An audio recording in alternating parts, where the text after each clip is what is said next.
रविंद्र जी, मैं एक बात जानना चाह रहा था आपसे। अखिलेश जी ने कहा राहुल जी से कोई टेंशन नहीं, सब कुछ फील्डिंग तैयार है, आप आइए। और आपको लगता है कि इतनी देरी नहीं होनी चाहिए? जैसे देखिए अखिलेश जी ने तुरंत डिसीजन लिया, बोले नहीं कोई नहीं लड़ेगा, मैं खुद लड़ूंगा फ्रंट पे आके, लीडर।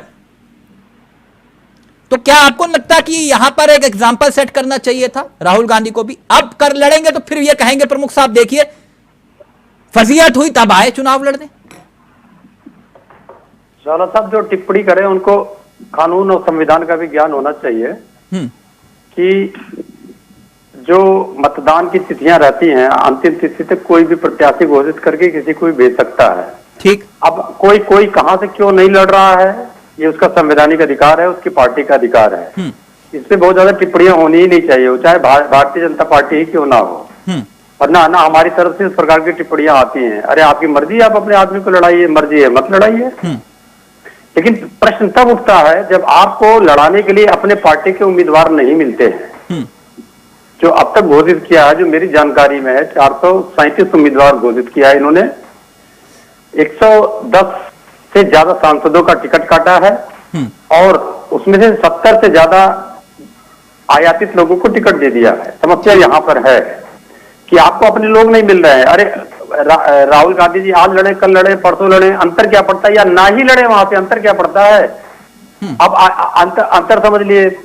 इसी अधिकार का प्रयोग करते हुए आदरणीय अटल बिहारी वाजपेयी जी पहले बलरामपुर से लड़ते हैं, फिर मध्य प्रदेश चले जाते हैं लड़ने के लिए, फिर लखनऊ चले जाते हैं लड़ने के लिए। तो ये तो संवैधानिक अधिकार है, इसको बहुत प्रश्न में लेना ठीक नहीं है। सरकारें रविंद्र जी, आपने कहा कि कानून या संविधान पढ़ लीजिए फिर उस हिसाब से, ठीक है, आपकी बात बिल्कुल जायज है। लेकिन सरकारें बनती हैं वोट से, चुनाव लड़ा जाता है परसेप्शन और नैरेटिव से। ये मैंने कहीं सुना था, मुलायम सिंह यादव जी ने कहा था, मैं इसलिए कोट कर रहा हूं। बाकी रविंद्र जी आपकी बात बिल्कुल सही है। कई जगह ऐसा हुआ कि भैया एक प्रत्याशी नामांकन करा, फोन आया लखनऊ से कि बोले तुम नहीं करोगे, बोले आजम खान वाले करेंगे। जैसे उदाहरण के तौर पर कि आजम खान वाली सपा वाले करेंगे, आप नहीं करोगे। समझ लो ना लोग जो मैं कह रहा हूं। वहां ये वो वाला मसला नहीं है कि आपका पर्चा निरस्त हुआ तुरंत वापस आओ, एक चार्टर्ड प्लेन से दूसरे जा रहे हैं इमाम साहब। यहां कहानी दूसरी है साहब। यहां आपका अमेठी, आप कह रहे हो आपकी नाक और मूंछ का सवाल है। आप कह रहे हो कोई बात नहीं, लड़े लड़े ना लड़े।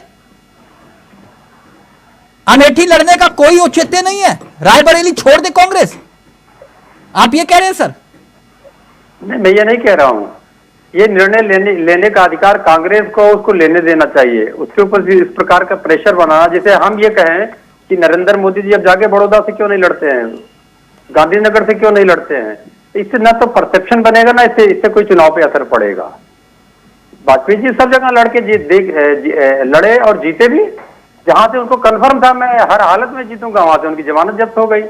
अंतर नहीं पड़ता इन चीजों का। मैं बता रहा हूँ, एक इशू होना चाहिए जो पब्लिक का इशू है, लेकिन पब्लिक का इशू नैरेटिव के नीचे दब जा रहा है। आलोक जी मुस्कुरा क्यों रहे हैं आप?